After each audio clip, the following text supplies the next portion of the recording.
Cijeli život igram razne igre na ovom igralištu. To nije ni čudo što sam ovako izrastao kad je koš tako visok. Evo, mislim, visok kao i moji ciljevi.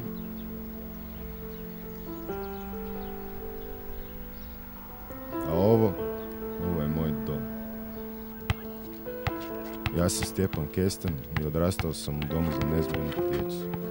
Nikad se nisam osjećao nezbrinuto, na sreću. Teško je biti dijete iz doma, ali samo onda kad se susretneš s nekim tko nema pojma što je to uopće, pa te počne sažaljevati. A čemu to? Ne znam.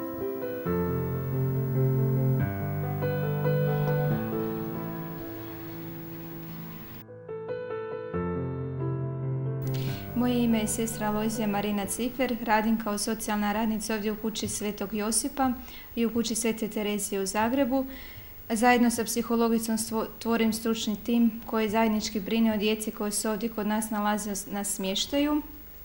Djeca dolaze iz svih krajeva Hrvatske, iz različitih obiteljskih situacija i ostaju ovdje do punoljetnosti ili ukoliko, kao što je slučaj sa Stjepanom, nastavljaju svoje školovanje, onda mogu ostati do kraja svoga školovanja, najkasnije do 27. godine života. U ovoj sobi sam proveo 10 godina svog života.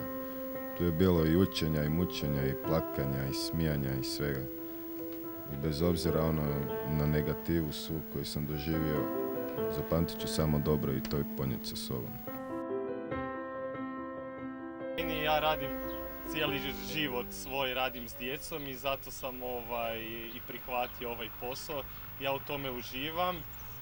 Nešto ja dam i njima, znanje, a isto puno toga dobim natrag i zato mi je svaki dan dolaziti ovdje mi je veliko zadovoljstvo.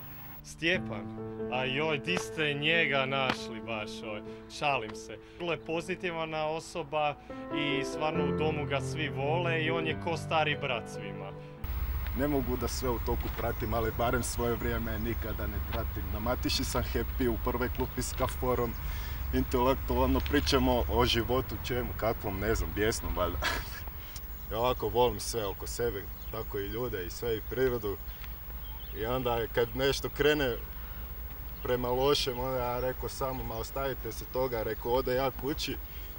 Vi uživajte, raspravite to sami sa sobom i ja ode na piće, ne.